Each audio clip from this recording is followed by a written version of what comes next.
Hello friends, welcome back to my channel Arpita's glow makeover.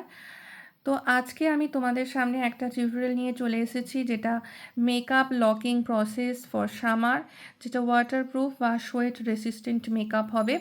কারণ এখন আমাদের পশ্চিমবাংলার ওয়েদার ভীষণই গরম, এখনও পর্যন্ত গরম, কিন্তু এই গরমের মধ্যেও আমাদের মেকআপ আর্টিস্টদের কিন্তু কাজ করে যেতে হয় এবং তাদের মাথায় রাখতে হয় তার সেই মেকআপ যেন লং লাস্টিং হয় এবং ব্রাইট যেন তার এন্ড অফ দ্য ডে পর্যন্ত সেই মেকআপটা ক্যারি করতে পারে। তো সেই জন্যই আমাদের কিছু প্রসেস মেনে আমাদের মেকআপটা করতে হয়, যার প্রথম যেটা হলো প্রিপারেশন। স্কিন প্রিপেয়ার করাটা ভীষণই একটা গুরুত্বপূর্ণ বিষয়। এই স্কিন প্রিপারেশনটা ভালোভাবে করতে হবে। ভালোভাবে না করলে কিন্তু ওয়াটারপ্রুফ বা সোয়েট রেসিস্ট্যান্ট মেকআপ কখনোই হবে না। তো স্কিন প্রিপারেশন করার জন্য প্রথমেই যেটা দরকার, ক্লিনজিংটা আমরা ওয়াইপস দিয়ে করতে পারি বা ওয়েট টিস্যু, মাইসেলার ওয়াটার দিয়ে করতে পারি বা কোনো ডিপ ক্লিনজিং মিল্ক দিয়েও করতে পারি। তো আমি প্রেফার করব এখানে ওয়েট টিস্যু বা মাইসেলার ওয়াটার দিয়ে করার। এরপরে আসছি টোনিং। টোনিংটা আমরা স্কিন অনুযায়ী করতে হয়। অয়েলি স্কিন হলে কোনো রাইস ওয়াটার দিয়ে টোনিং করতে হবে, কিংবা কোনো যদি অয়েলি স্কিন হয় তাহলে কিন্তু কিউকাম্বার টোনার দিয়ে টোনিং করতে হবে। এরপরে আসছি ম্যাজিক ড্রপ। এখানে বলে রাখি, টোনিংটা আমরা অ্যাভয়েড করে কিন্তু ম্যাজিক ড্রপটা ব্যবহার করতে পারি। ম্যাজিক ড্রপটা কিন্তু কে বিউটির হতে পারে বা অ্যাফ্লেজার ভীষণই ভালো, কিন্তু অ্যাফ্লেজারটা যেহেতু কস্টলি, সেহেতু তোমরা কে বিউটি কিংবা রিকর্ড তোমরা ব্যবহার করতে পারো, এগুলোও খুবই ভালো। এরপর আসছি ময়শ্চারাইজার। ময়শ্চারাইজারটাও কিন্তু স্কিপ করা যাবে না, ময়শ্চারাইজারটা দিতে হবে, কিন্তু ময়শ্চারাইজারটা হতে হবে ওয়াটার বেস। যেহেতু এটা সামার সিজনের মেকআপ হচ্ছে, যেহেতু ওয়াটারপ্রুফ মেকআপ হচ্ছে, সেহেতু এটা একটু ওয়াটার বেস ময়শ্চারাইজার আমাদের দিতে হবে। এরপরে আসছি, এটা গেল আমাদের স্কিন প্রিপারেশান। এই স্কিন প্রিপারেশানটা তো ভীষণই ভালোভাবে করতে হবে এবং প্রত্যেকটা স্টেপ কিন্তু করার পরে ফ্যান দিয়ে শুকনো করে পরের স্টেপে আসতে হবে। এরপরে আসবো কি, বেস মেকআপ। এই বেস মেকআপের প্রথমেই থাকবে প্রাইমারটা একটা গুরুত্বপূর্ণ ভূমিকা পালন করে। প্রাইমার অত্যাবশ্যক। প্রাইমারটা আমাদের স্কিন এবং ফাউন্ডেশনের মাঝখানে একটা লেয়ার তৈরি করে, যাতে করে স্কিনের কোনো রকম ক্ষতি হয় না এবং স্কিনকে রক্ষা করে। এছাড়াও প্রাইমার কিন্তু ফাউন্ডেশনকে ভীষণ ভালোভাবে ব্লেন্ড করতে সাহায্য করে, আর একটা ফাউন্ডেশনকে লক করতেও সাহায্য করে, অনেকক্ষণ লং লাস্টিং করতে সাহায্য করে কিন্তু প্রাইমার। এরপরে আসছি, এখানে বলে রাখি, প্রাইমার কিন্তু যেহেতু সামারের মেকআপ হচ্ছে, যেহেতু ওয়াটার বেস মেকআপ হচ্ছে, ওয়াটারপ্রুফ মেকআপ হচ্ছে, সেহেতু এখানে কিন্তু ম্যাটিফাইং প্রাইমার বা সিলিকন বেস প্রাইমারই এখানে ব্যবহার করতে হবে। এখানে প্রাইমার ফরএভার 52, রিকর্ড, এগুলো কিন্তু ভীষণই ভালো প্রাইমার, তোমরা ব্যবহার করতে পারো। এছাড়াও তোমরা যে কোনো ম্যাটিফাইং প্রাইমার বা সিলিকন বেস প্রাইমার ব্যবহার করতে পারো। এরপরে আসবো কারেক্টার। কোনো ডার্মা প্যালেট বা রিকর্ডের প্যালেট, কনসিলার প্যালেট বা ফরএভার 52 এর কনসিলার প্যালেট থেকে তোমরা কারেক্টার পেয়ে যাবে।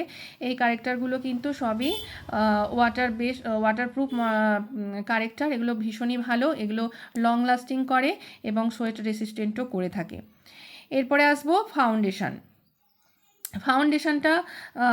ফাউন্ডেশনটাও কিন্তু এখানে ওয়াটারপ্রুফ হতে হবে।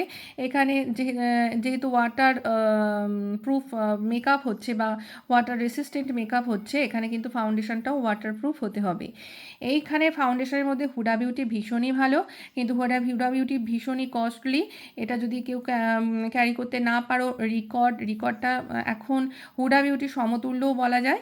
ম্যাক্সিমিয়া, ফরএভার 52 প্রো, এগুলো সবই ওয়াটারপ্রুফ ফাউন্ডেশন। তোমরা এখানে এই ফাউন্ডেশনগুলোর মধ্যে থেকে ব্যবহার করতে পারো বা যে কোনো তোমরা ওয়াটারপ্রুফ ফাউন্ডেশন ব্যবহার করতে পারো।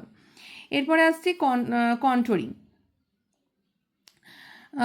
কোনো ম্যাট বেস ফাউন্ডেশন তোমরা ব্যবহার করতে পারো, ওয়াটারপ্রুফ না, matte base foundation, mattifying foundation তোমরা ব্যবহার করতে পারো। এরপরে আসছে কি, কন্ট্রোলিংটা এখানে কন্ট্রোলিং কিন্তু ক্রিম বেস কন্ট্রোলিং করতে হবে। ক্রিম বেস কন্ট্রোলিংয়ের জন্য কিন্তু এই যে ডার্মা, রিকর্ড বা ফরএভার 52 এর যে কনসিলিং প্যালেট বলা হয়েছিল, এটা থেকেই তোমরা কিন্তু কন্ট্রোলিং ক্রিমও পেয়ে যাবে। এরপরে আসবো ব্লাশন। ব্লাশনও তোমরা প্রসের আছে লিকুইড ব্লাশন, ফরএভার 52 আছে, রিকর্ড আছে, এগুলো সবই ক্রিম বেস ব্লাশন, ভীষণই ভালো, তোমরা ব্যবহার করতে পারো। এরপরে সবথেকে গুরুত্বপূর্ণ ওয়াটারপ্রুফ মেকআপের জন্য, ওয়াটারপ্রুফ বা সোয়েট রেসিস্ট্যান্ট মেকআপের জন্য সবথেকে গুরুত্বপূর্ণ যেটা ট্রান্সলুসেন্ট পাউডার বা লুজ পাউডার।